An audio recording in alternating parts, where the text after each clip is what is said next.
Imagine sitting in school and thinking, you know what?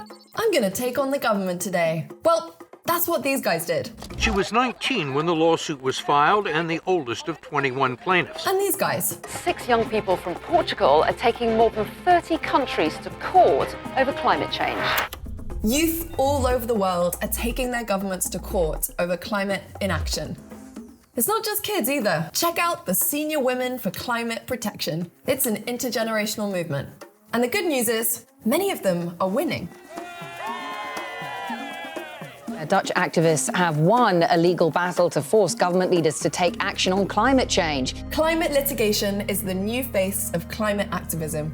As more and more of us lawyer up and take on governments, corporations, and dirty energy, I want to know, can the battle against climate change be won in the courtroom?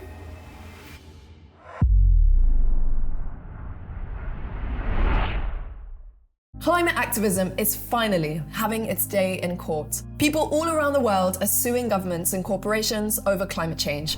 Russian activists have filed a climate lawsuit in the Supreme Court. Well, a judge heard arguments today for a lawsuit against the federal government for the impact of climate change. The number of lawsuits over climate change has more than doubled over the last 6 years. We call it climate litigation. Basically, when the people file lawsuits to pressure governments to clean up their act, or to make fossil fuel companies pay for the damage they've caused the planet. It's a way for us to tell our governments that they do have a legal duty to protect citizens from harm, and that right now, they're failing miserably at it.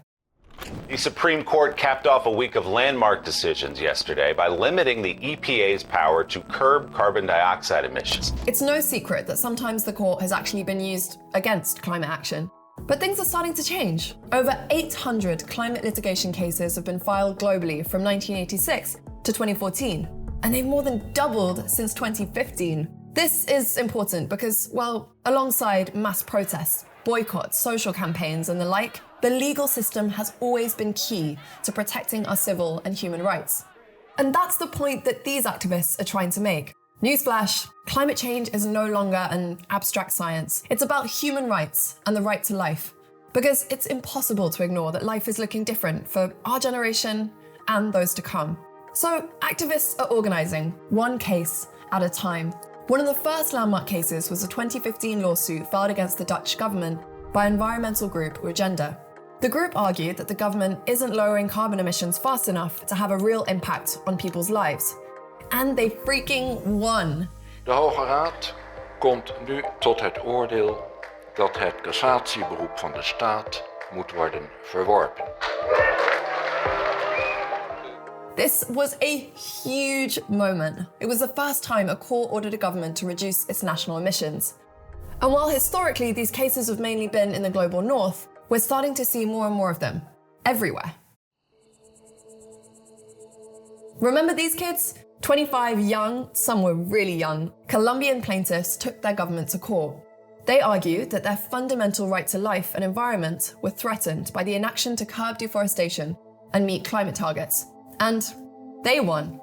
Not only did the Supreme Court begin recognizing intergenerational equality, it even granted the Amazon legal rights. In the Philippines, this case brought up the issue of climate change accountability. After an extreme weather event killed over 6,000 people, the Philippines Human Rights Commission investigated the role of 47 major polluters in climate damage suffered by its citizens. This is the first time a human rights body is investigating companies' responsibility for climate damage. The report found that dozens of these companies had engaged in willful obfuscation, intentionally complicating climate science to confuse the public. It went so far as to call them immoral. This case is key when it comes to exposing the relationship between major emitters headquartered in the global north and the impacts on communities in the global south. It could also potentially throw some legal weight behind climate reparation cases. The law can really help here, and in a lot of different ways too. It can order governments to take immediate action. It can hold big fossil fuel corporations accountable for the mess they've put us in. We do need to be realistic about how big of a win these cases can really be, because climate lawsuits are never easy. They're long and expensive.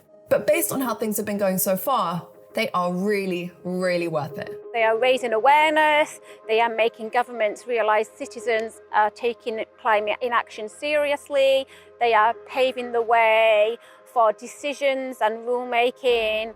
More than half of climate litigation cases that go to court outside of the US had outcomes considered favourable for climate action.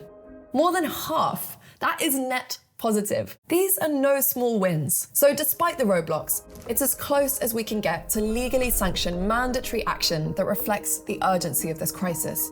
Climate action has so far been volunteer, grassroots-led. It still is. Let that sink in. All the cops. Cooperation on climate and nature is in our collective self-interest.